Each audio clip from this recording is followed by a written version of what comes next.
Assalamualaikum warahmatullahi wabarakatuh. Alhamdulillahirabbil alamin. Allahumma shalli ala sayidina Muhammadin. Teman dan sahabat semuanya yang dimuliakan oleh Allah Subhanahu wa taala, kita melanjutkan kajian kita di dalam kitab Mabadi Awaliyah. Kita membahas tentang usul fikih ya. Masih di bab awal ya. Qala al-musannifu rahimallahu taala nafa'ana Allah bihi wa bi ulumihi fi darini amin. Usulul fikhi, adapun usul fikih, dalilul fikih. Dalilul fikhi ialah dalil fikih. Ala sabilil ijmal, atas jalan global. Kakaulihim, sebagaimana ucapan mereka ulama usul, mutlakul amri lil wujub, adapun kemutlakan perintah lil wujub ialah untuk mewajibkan. Wa mutlakun nahi, dan kemutlakan larangan litahrim, untuk mengharamkan. Wa mutlaku fi'lin Nabi sallallahu alaihi wasallam wa mutlakul ijma' wa mutlakul qiyas hujajun, ialah argumen.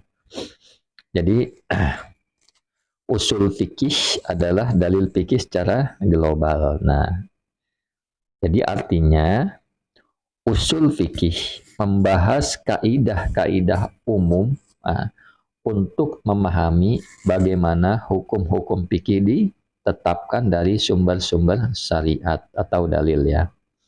Jadi usul fikih bukan rincian hukum, tetapi dasar berpikirnya. Nah, seperti ucapan mereka para ulama usul, wa mutlaqul amri lil wujub. Contohnya seperti perkataan mereka, perintah yang bersifat mutlak menunjukkan wajib. Ya, contohnya dalam Al-Quran, aqimus sholah. Ini kan perintah ya, mutlakan perintah. Jadi menunjukkan bersifat wajib. Dirikanlah sholatnya. Jadi secara kaidah usul fikih menunjukkan kewajiban. Nah, karena perintah secara mutlak. Kemudian wa mutlakun nahi litahrim, dan kemutlakan larangan atau larangan yang mutlak menunjukkan keharaman. Nah, jadi misalkan di dalam Al-Quran, wala taqrabuz zina, larangan mendekati zina. Karena larangan itu tidak disertai qarinah, ya takhfif atau petunjuk bahwa itu bukan haram, maka hukumnya adalah haram, seperti itu. Nah, mudah-mudahan dapat dipahami ya. Kemudian wa mutlaqu fi'lin Nabi sallallahu alaihi wasallam. Jadi wa mutlaqul ijma' wa mutlaqul qiyas hujajun, ialah hujah ya atau dalil ya. Jadi perbuatan Nabi ya yang bersifat mutlak, yaitu maksudnya perbuatan Nabi sallallahu alaihi wasallam jika tidak dijelaskan apakah wajib, sunnah atau mubah, maka dibahas dalam usul fikih bagaimana status hukumnya, seperti itu maksudnya.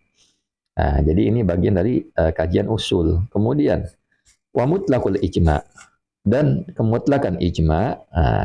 Jadi ijma' itu kesepakatan para ulama secara mutlak.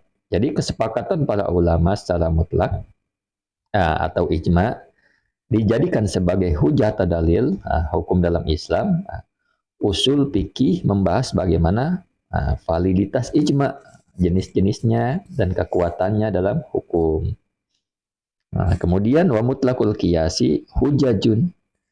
Qiyas atau analogi hukum ya, secara mutlak juga merupakan hujah atau dalil. Jadi qiyas adalah mengukur hukum suatu hal yang tidak disebutkan secara eksplisit. Ya, dalam nas tentunya, dengan menyamakannya pada hal yang ada nasnya, karena adanya ilat atau sebab hukum yang sama. Jadi kesimpulan dari paragraf ini bahwasanya menunjukkan bahwa usul fikih bukan membahas hukum cabang secara terperinci. Jadi saya ulang ya. Paragraf ini menunjukkan bahwa usul fikih bukan membahas hukum cabang secara terperinci. Itu mah tugas fikih. Jadi usul fikih membahas melainkan kaidah-kaidah umum seperti perintah, wajib, larangan, haram ya. ijma, qiyas, hujah dan lain-lain. Nah, jadi semua ini dibahas secara ijmal atau global. Nah, agar apa ya? Agar bisa diterapkan pada berbagai persoalan fikih. Kemudian wal fikhu, dan adapun fikih lugotan secara bahasa, al fahmu ialah paham. Jadi fikih secara bahasa adalah paham. Nah, itu udah maklum ya kita ya. Nah, kemudian contohnya fakih tu kalamaka, memahami siapa aku kalamaka akan ucapanmu. Ay fahim tuhu maksudnya adalah memahami siapa saya hu pada ucapanmu. Ini secara bahasa. Fikih adalah paham. Wastilahan. Nah, sekarang fikih secara istilah. Apa sih itu? Fikih secara istilah. Al-ilmu ialah pengetahuan bil ahkami dengan hukum-hukum. Asy-syar'iyyati yang bersifat syariat, allati yaitu hukum yang bersifat syariat, tariquha. Yang adapun jalannya allati al-ijtihadu ialah ijtihad. Nah, jadi ini ya fikih secara istilah. Nah, kalau secara makna global adalah pengetahuan mengenai hukum syariat yang diperoleh dari jalur ijtihad. Nah, inilah fikih. Fikih secara istilah. Jadi, pengetahuan dengan hukum-hukum syariat ya, atau pengetahuan mengenai hukum syariat yang diperoleh dari jalur ijtihad, seperti itu ya. Nah, kemudian kalau ilmi sebagaimana pengetahuan bi anna niyata terhadap bahwasanya niat fil wudu'i di dalam wudu wajibatun ialah wajib. Wa nahwi zalika dan semisal itu. Maksudnya contoh-contoh yang lain. Minal masaili dari beberapa persoalan al-ijtihadiyati yang bersifat ijtihad. Jadi gini ya, saya ulang.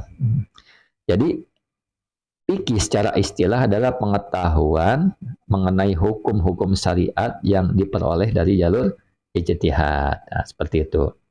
Seperti misalkan pengetahuan bahwasannya niat dalam wudu hukumnya wajib dan lain sebagainya. Nah, seperti itu. Jadi dari mana kita tahu wudu adalah wajib? Dengan jalan ijtihad. Seperti itu ya.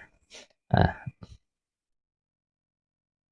qala Nabi sallallahu alaihi wasallam, bersabda siapa Nabi SAW, innamal a'malu binniyat. Sungguhnya hanyalah adapun beberapa amal binniyat ialah dengan niat. Al Bukhari wa Muslim, diriwayatkan oleh Imam Bukhari dan Imam Muslim. Kemudian wal wudu'u, dan adapun wudu minal a'mali ialah termasuk dari beberapa amal. Jadi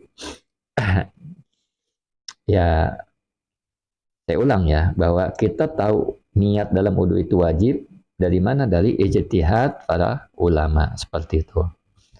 Kemudian, nah ini dia pembandingnya.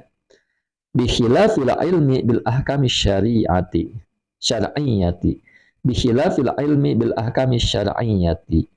Berbeda dengan pengetahuan bil ahkami dengan beberapa hukum syar'iyyati yang bersifat syariat, allati yaitu hukum yang bersifat syariat, laisa yang tidak ada, tariquha apa jalurnya, allati al-ijtihadu ialah ijtihad.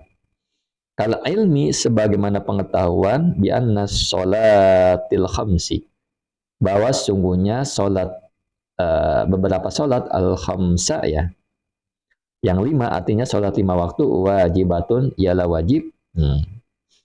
Kemudian wa anna zina muharramun, dan bahwasanya zina muharramun ialah diharamkan. Wa nahwi dzalik, dan seperti itu contoh-contoh yang lain. Minal masaili dari beberapa masail atau persoalan al-qat'iyyati yang bersifat pasti, fala yusamma maka tidak dinamakan ya. Fala yusamma maka tidak dinamakan al ilmu apa pengetahuan bima dengan sesuatu dzikra yang telah disebutkan apa mak fikhan terhadap fikih. Jadi gini ya.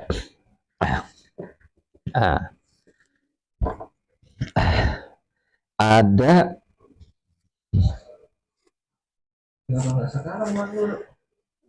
bikhilafil ilmi, berbeda dengan pengetahuan, bil ahkami syar'iyyati, dengan hukum-hukum syariat, yaitu hukum yang memang jalannya hukum syariat al-ijtihadu ialah ijtihad.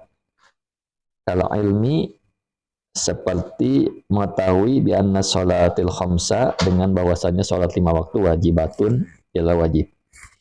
Jadi yang di atas kasusnya adalah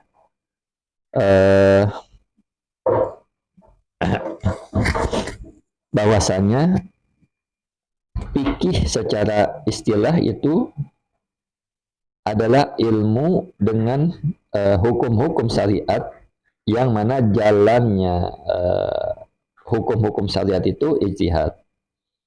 Jadi ada menetapkan hukum dengan cara ijtihad.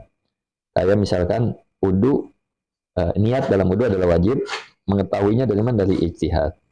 Dan contoh-contoh yang lain. Nah, karena memang ada hadisnya innamal a'malu binniyat.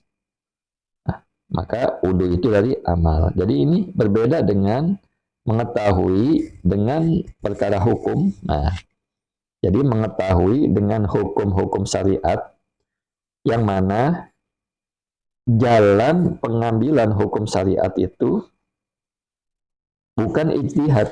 Nah, ya, saya ulang ya. Bahwasanya beda halnya dengan pengetahuan mengenai hukum syariat yang diperoleh tidak dengan jalur ijtihad. Seperti misalkan pengetahuan bahwasanya sholat 5 waktu wajib. Nah, atau wa anna zina muharramun, atau zina adalah haram. Dan sebagainya dari persoalan-persoalan yang bersifat pasti. Maka, pengetahuan model seperti ini fala yusama, tidak dinamakan al ilmu, apa pengetahuan, bima zukira, yang telah disebutkan fikhan, sebagai fikih. Seperti itu. Nah, jadi pengetahuan ya, pengetahuan dengan jalur yang memang bukan ijtihad, ya, sebagaimana kita tahu bahwa sholat 5 waktu itu adalah wajib, atau zina adalah haram, atau permasalahan-permasalahan yang lain yang bersifat pasti, maka pengetahuan model seperti ini tidak bisa dinamakan sebagai fikih. Ya.